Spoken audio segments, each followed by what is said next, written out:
Good, good, good.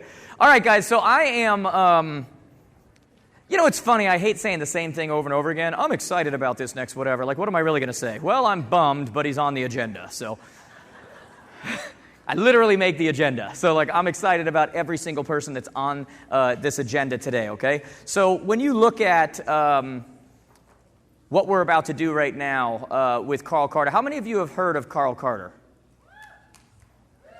Awesome, awesome. There it is. I'm going to tell Carl just to look at the right and talk the whole time, okay? Just to you over there. So Carl's got an amazing story. He's going to talk to you guys about realtor safety, which I think is something that, I really debated about having here, but it's something that I think is absolutely crucial for every single one of us to pay attention to, okay?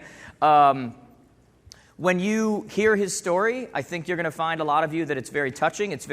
But what I've really asked him to do is I've asked him to also give you some tangible things that you can do, because we work in an industry that there's things that we don't necessarily like to talk about, but they're things that absolutely matter. And for some of you, they won't matter until they matter. And we want to make sure we get ahead of those things. Sound good? So guys, here's what I'd like for you to do. It is the afternoon, and we've still got people flowing in here right now, but I would like you guys to stand to your feet. Give another Jared James advance welcome to Carl Carter.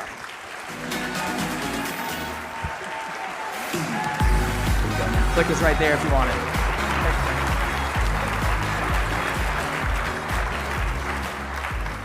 Clicker's right here if you want it. Thank you, bro. There you go. Thank you, Jared. Big Arkansas howdy to you. There's Stacy. Oh, well, I'm so honored to be here and thankful to my friend Jared. We've known each other for a number of years. Thankful for him allowing me to speak with you this afternoon about that beautiful lady that you see there on the screen. That beautiful lady is my mom. I know. Isn't she pretty? Also, as I get started today, want to thank my friend Kim, who you all maybe have met, has outside from Century Lock. She's part of the reason why I'm here today, and I'm super thankful for her friendship. Any Century Lock users out there? All right, yay! We love our Century Lock. We're going to talk a little bit more about that in the presentation. So this is a little bit of a funny thing before we get to a heavy topic, and that is, so I met Jared a number of years ago, and so I've been pumped knowing that I had the opportunity to speak here at this conference. So as I've spoken around the country the last little bit, I have mentioned that I'll be here. And it's funny because there are evidently a lot of agents out there that find Jared a little on the handsome side. And so it's been hilarious. They're like, you're going to Jared James? He's fine. And so I'm like, what am I, chopped liver? Come on. So, so Jared James's wife might be the luckiest lady at the conference. So thank you. But it is an honor to talk to you about my sweet mom, Beverly Carter. She was an agent in the Little Rock, Arkansas area, so not too far from here. And as I begin the story, I'd love to tell you a little bit about her. Those of you that don't know who my mom was, I will tell you that this story does have a sad ending. My mom was kidnapped while showing property. My mom was later murdered by these people that took her from us. But at the time that she was taken, she was 50 years old. She'd been married to my dad for almost 34 years. She was a mom to 3 boys. Really, only one of them matters, which is what's demonstrated in that photograph. I always joke that if it's possible to be pissed in heaven, my mom is so pissed from heaven that I'm showing you all that photograph from 1983. And of course, whenever my kids came on the scene, she was absolutely a beloved grandma, and she was a precious lady. She was 50 years old, and so she had me when she was 16. So in a lot of ways, we kind of grew up together. We went to college together. We ran 5Ks and 10Ks together. She was a really a special lady. Something that I'd love to point out today, and this is, Jared kind of gave the heads up that there are some uncomfortable truths, some conversations that we need to have, and as uncomfortable as they can be. And the first is, when we think about why my mom was targeted, it actually applies to every one of us in this room.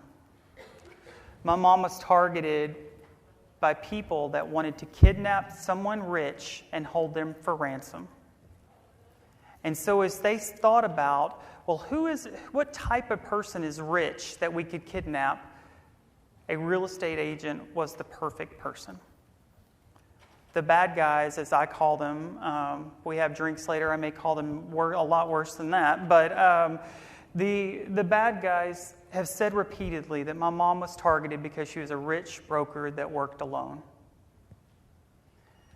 And so one uncomfortable truth is, regardless of what may be in our checking account today or how many transactions we've closed this year, there is a public perception that you are so mega rich.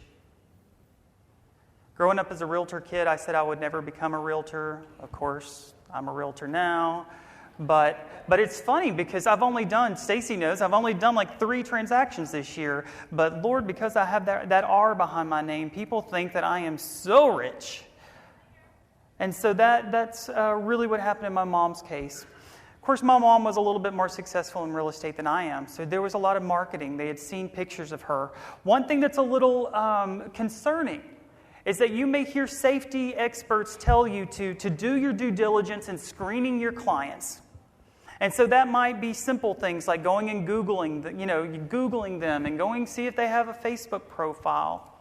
Those are some of the easier things, right? But it's a little haunting to know that the bad guys did just those things to my mom. Once they kind of got her in their sights, evidence was found on their laptop that they Googled her, they went to her Facebook profile and dug around, and they also went to county records to perform searches to determine the home value of my mom's, where my mom lived. They also determined that my mom was married, which was going to be how they would get all of this perceived wealth. They would kidnap my mom and get my dad to send them so much ransom money that they said literally they would never have to work again.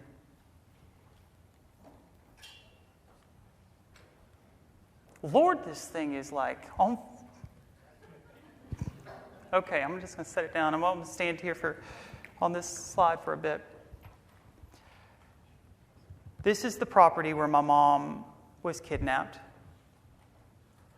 And I intentionally show you that top picture and the property description because it truly was just another appointment. It was another opportunity to potentially get a client into a home. And if we can just quickly put ourselves in my mom's situation. And so think about this. Let's put ourselves in her shoes. You begin getting calls, texts, and emails. Here's the story. Husband and wife, they're moving in from out of state. They're relocating due to work.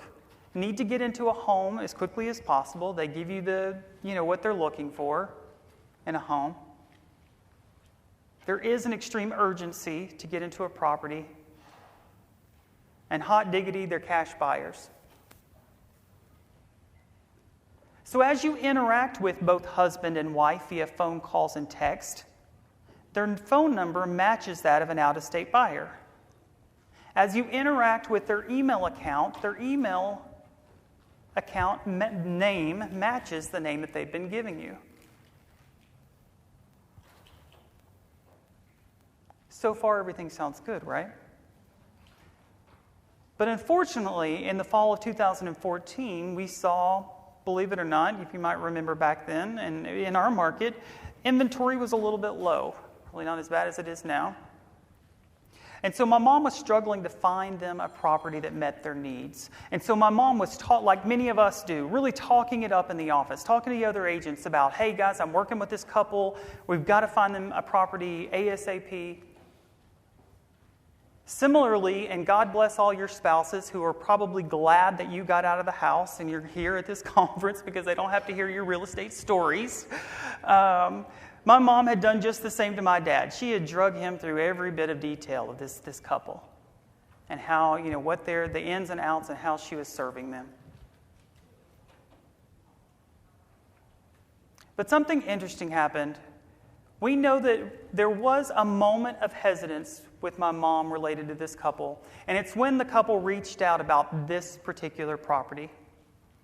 My mom knew this house well enough to know that this property would not meet their needs.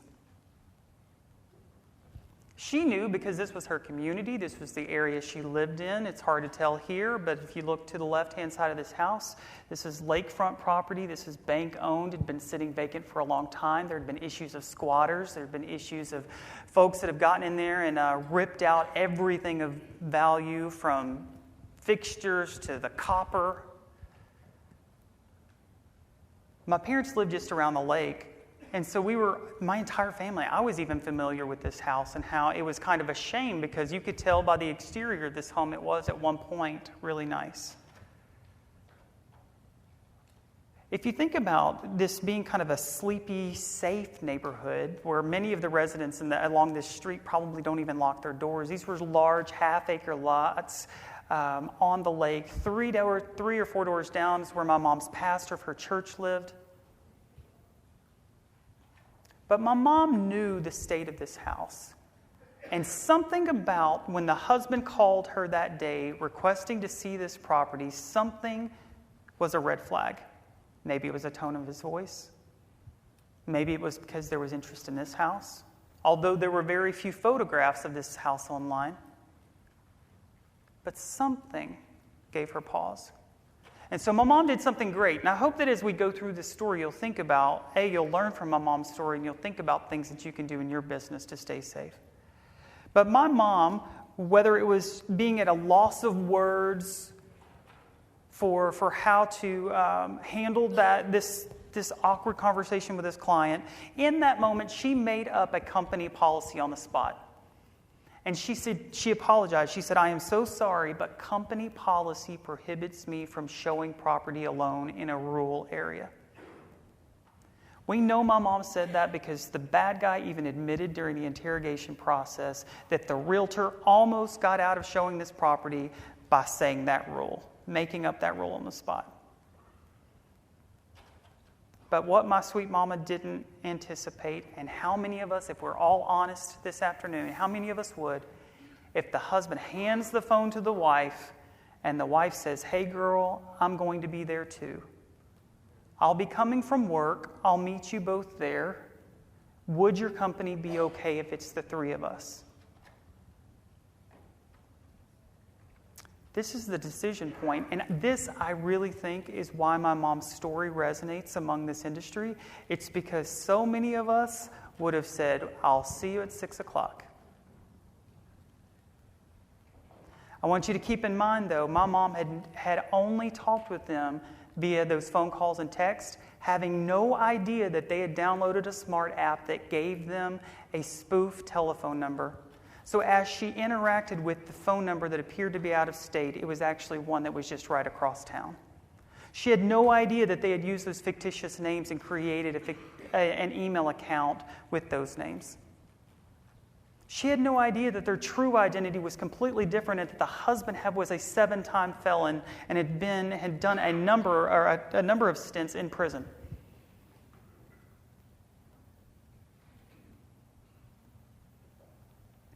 And certainly, and maybe most telling, is that whenever we all think about, if we were to sit here and think and brainstorm about what a bad guy looks like, what is the profile of a bad guy? If you really get right down to it, bad guys come in all shapes, sizes, and genders. And so often I think that because we do not associate violent crimes with women, and so we think that this is a safe situation. There had been no exchange of ID. There had been no consults at the office or a public place. This was to be the first meeting.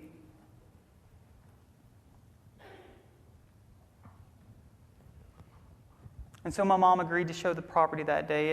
It was, there were no utilities and been sitting empty. And she urged them to get there no later than 6 because they needed to see the property in the daylight. This was the end of September, and so the days had started getting shorter like they are now.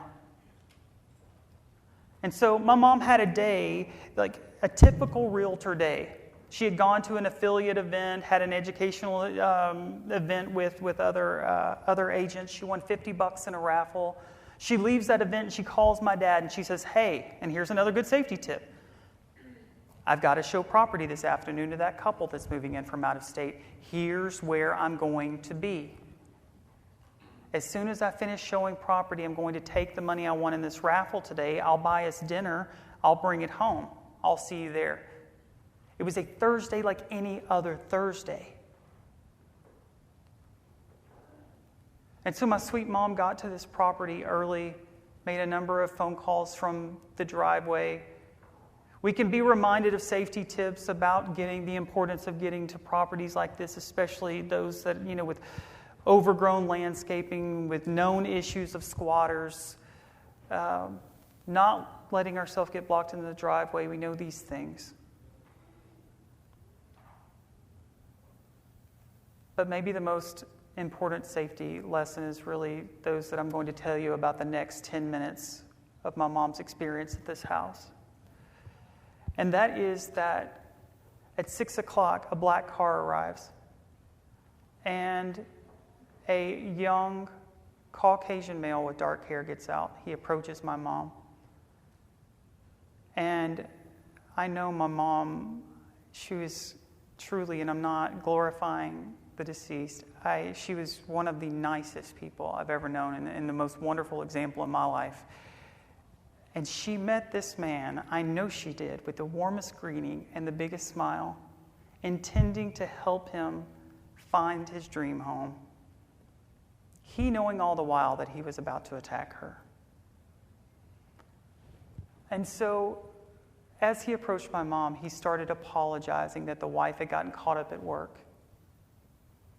And he had a request of my mom. And that was that if she would continue to show the property that day, because there was such few photographs online, if she would take photographs of that property as they walk through it and text them to the wife and allow the wife the opportunity to reply and ask questions about this property, it would be as though the wife were there with them on this tour. And about that same time, the wife began to ask, my mom to do the same thing and to send the apologies.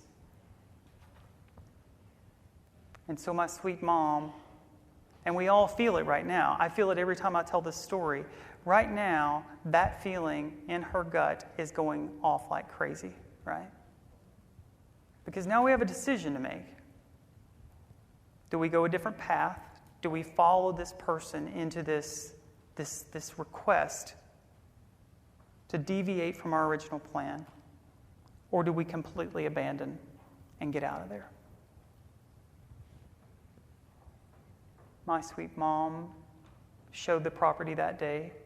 As she toured the property, she took photographs. One of the most haunting things that I've ever seen is at the conclusion of the trial, because they did find these bad people, they found my mom's phone in the residence of these bad people, and the last 10 photos of my mom's camera roll were of the interior of this home where she had been texting them to the wife.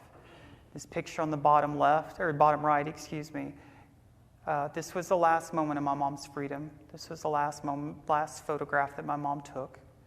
As she turned from taking this photograph and texting it to the wife, my mom was met with a taser in her side and a ridiculous roll of lime green duct tape just like this. My sweet mom was tased. My mom was taped around her ankles, her arms behind her back, entirely around her head over her eyes, and entirely around her head over her mouth.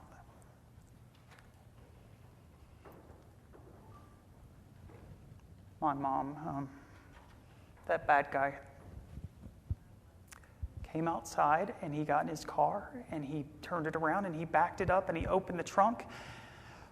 And I tell you, if there's a conversation that maybe you want to have outside realtor safety, just general safety with your family when you get home from this conference, and it may be the most important thing, is that if your family sees something suspicious, to say something.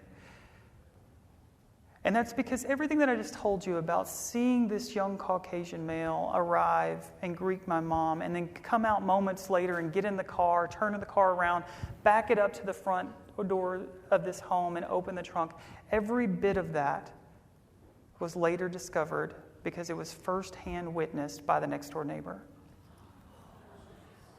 And it was found out because the detectives were door knocking much, much later that night, asking if anybody had seen anything related to the disappearance of this local realtor. My mom was put in the trunk of that car, and I tell you, people do not go in trunks. Mamas do not go in trunks. As if it wasn't bad enough to do that, he took a picture of her in the trunk of that car, and before he drove off, he sent it to his wife. But I'll tell you, an important part, their plan was to ruin the second he drove off that day. Their plan of getting ransom money from our family was that my dad would push all of the family's wealth to locations that were accessible by the cards that were in my mother's purse. And a safety tip that I have found, you don't have to tell female agents about not carrying a purse while you show property. It's almost unnecessary because all you ladies get it. You don't carry purse for safety, security, or just because it's in the way. Some of you might if you're carrying a personal protection device. But my mom had left hers locked in the car that day, so in his haste to kidnap her, he drove away without the purse and therefore ruined his opportunity of accessing the money. Later that night, when we were all out at that property, confused, trying to find out what was going on, we were thankful that we at least knew where to go, because she had told my dad which property. But that bad guy had tried to come back out there that night while we were already there. He had left my mom locked up in his own home with the door being guarded by his wife. And he came back out there right there. We were all there. He came back to get my mom's purse. He was surprised that we knew where she was. And like so many of these bad guys, whenever he saw blue lights, began the freak out. And so he didn't want to go back to prison, and he made this big leap from, I'm going to be so rich from this ransom money, to, I just want this problem to go away. This is the timeline of when my mom was missing. This is what an eternity looks like. I will tell you, these days were the hardest of my life, but they will also the time that I will always reflect back onto whenever my real estate business gets tough, or I want to reach across the transaction and choke another realtor. Things get a little crazy in Arkansas. We want to reach out and touch somebody. But I remember these days, I remember realtors combing these fields looking for my mom. It was realtors that prayed for our family. It was realtors that donated to my kids have a college fund because of realtors' kindness. I mean, our industry is amazing. When I tell y'all this thing is tricky. My mom's 50th birthday party, my dad there on the left, mom's favorite son there to her right.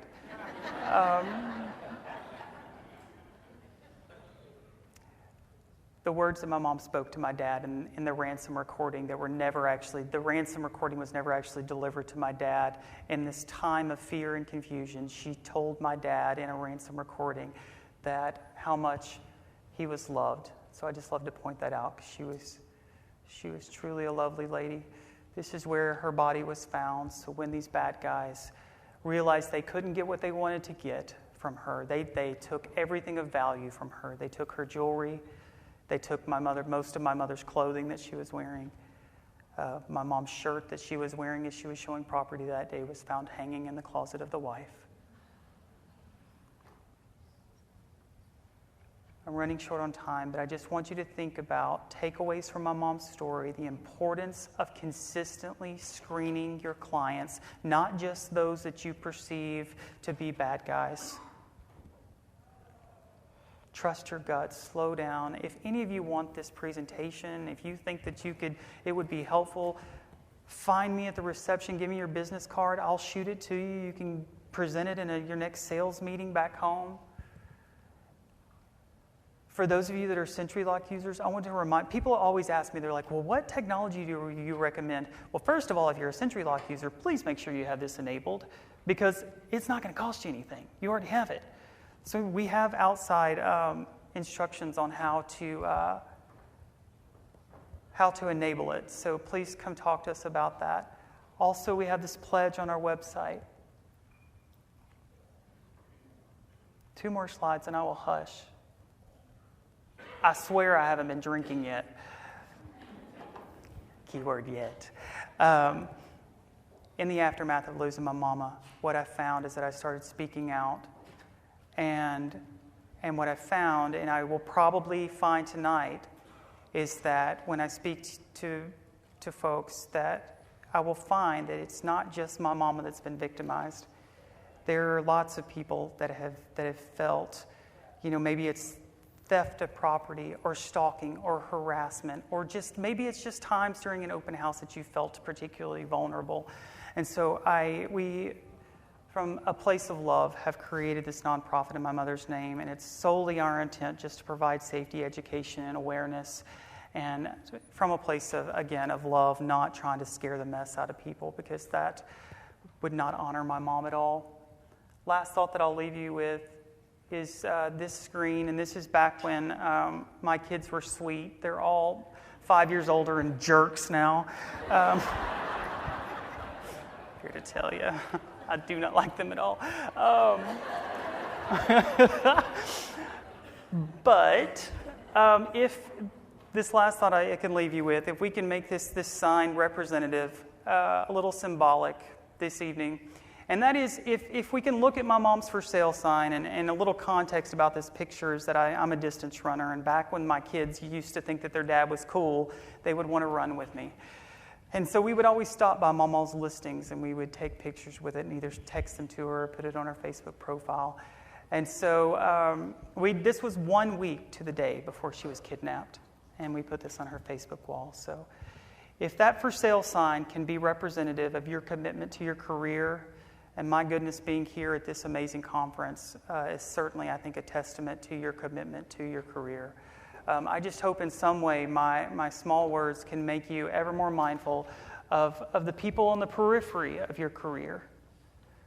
Those friends and family that are back home, that love you and so desperately need you to come home safely every day. God bless you, friends. Thank you for this opportunity.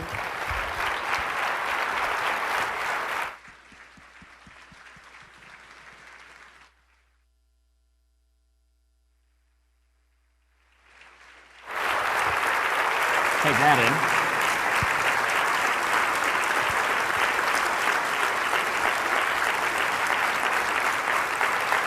Not even gonna get that.